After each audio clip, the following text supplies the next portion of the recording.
Hola amigos, bienvenidos al curso de Microsoft Visual Studio con Microsoft Visual Basic para hacer aplicaciones para Windows.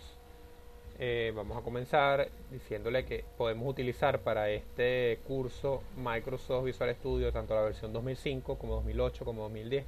Yo tengo la versión Microsoft Visual Studio 2008 en español. Les sirve las tres porque este curso es básico y cualquiera de las tres nos pudiera servir. La diferencia que hay entre ambas, entre las tres, perdón, las iremos diciendo a medida que avance el curso, ¿no? Por ahora inicializamos Microsoft Visual Studio 2008, versión en español, y obtenemos esto que está aquí, que es un entorno de programación, ¿no? Lo que se llama IDE también. ¿Ok? Para crear nuestra primera aplicación vamos a darle al menú archivo, menú nuevo, proyecto. Y vamos a crear nuestro primer programa. Como se ha dicho, este es un curso de Microsoft Visual Basic, que es uno de los lenguajes de programación de la suite de Visual Studio del entorno .NET de Microsoft, la nueva tecnología de Microsoft.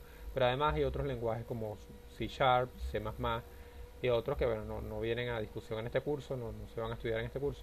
Por ahora vamos a ver Microsoft Visual Basic y vamos a crear un proyecto. Estos son los tipos de proyectos que vienen en las plantillas, digamos, de proyectos de Visual Basic para Visual Studio. Y vamos a escoger la primera, que es aplicación para Windows.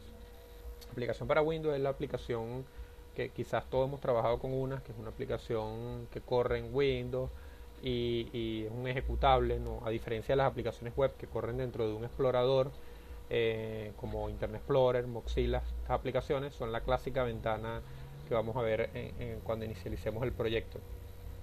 Este tipo de ventana, por ejemplo. ¿Ok?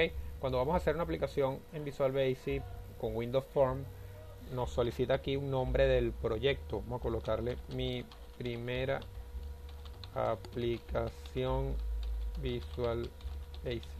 ¿Ok? Primera aplicación Visual Basic. Esto de aquí es el nombre de la solución. La solución digamos que la solución puede contener un conjunto de proyectos. O sea, solución puede tener 3, 4, 5 proyectos. Pero en este caso vamos a hacer un proyecto u una solución con un solo proyecto. Y esta es la ruta física donde se va a guardar la solución y el proyecto. En este caso el escritorio de mi máquina, ¿no? Ya con estos datos, Visual Basic, aplicación para Windows, una solución, un proyecto y la ruta, podemos inicializar, darle a aceptar y vamos a tener, este es un proyecto que ya tenía aquí, vamos a ponerle que no lo vamos a guardar y vamos a tener nuestra primera plantilla inicializada para crear un programa para Windows con Visual Basic en visualstudio.net versión 2008 en español. Ok, cuando arrancamos un proyecto nuevo, el entorno Visual Studio asume que vamos a crear una aplicación de Windows, por lo tanto vamos a necesitar como mínimo un formulario. Eh, un formulario es una ventana clásica, la que vemos en cualquier programa, como les decía anteriormente, que tiene un título, un icono y estos botones, minimizar, maximizar y cerrar, ¿no?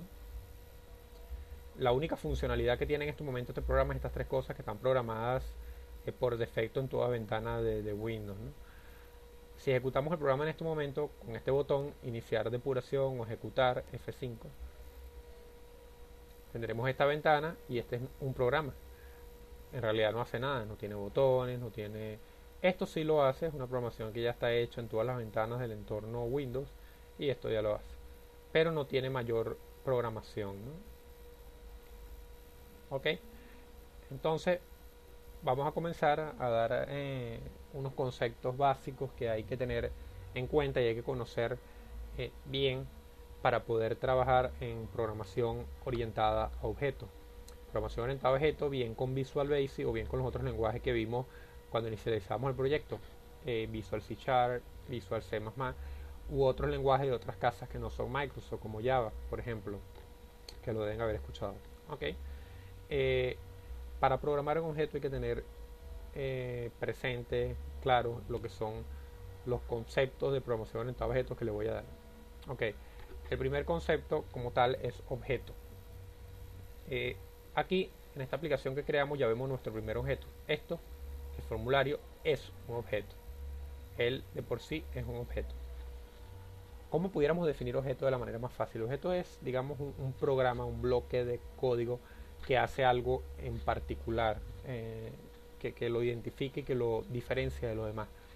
Este formulario ya tiene código, aunque no lo vemos, lo que le permite a él hacer esto, tener características como un nombre de etiqueta, un nombre de ventana, un icono.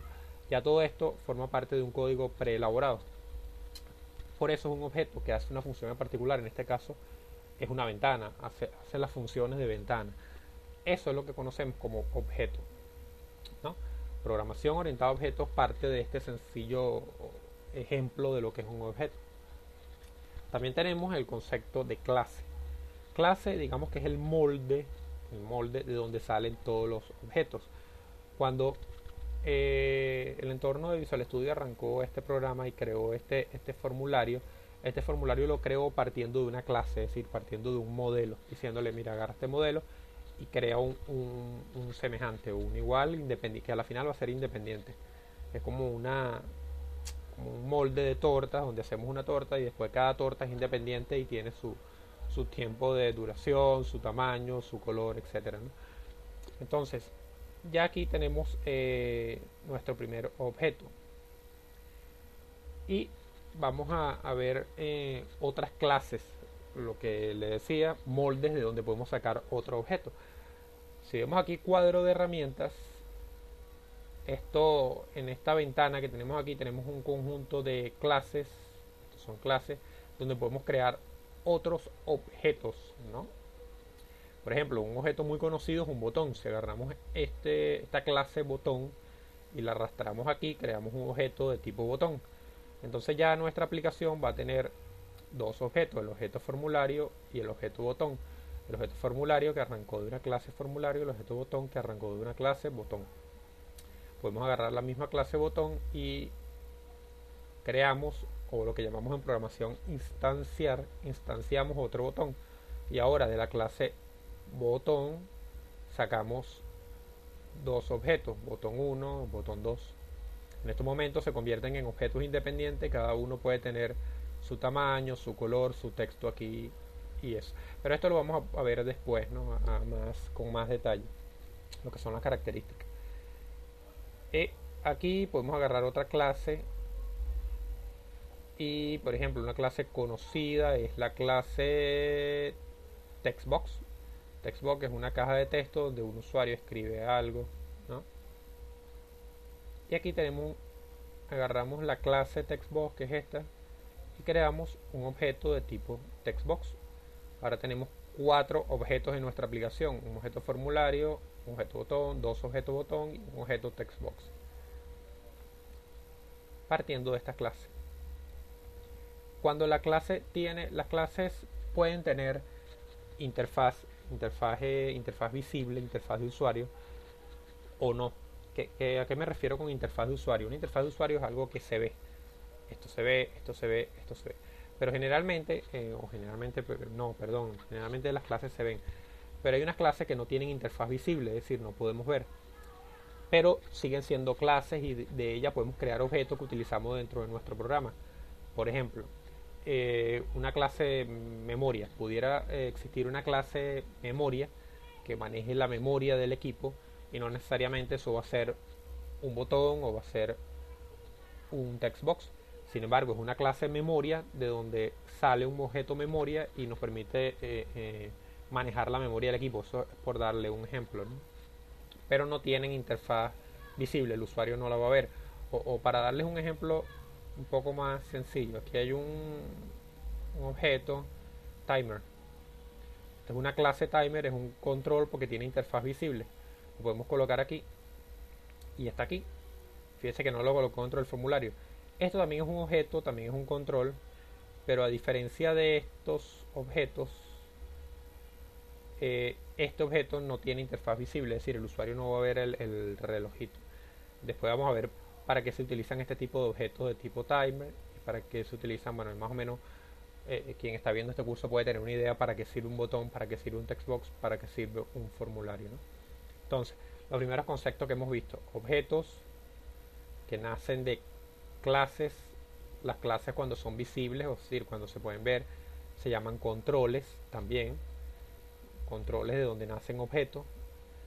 Y ya tenemos esos conceptos más o menos claros, ¿no? Objeto, clase, control.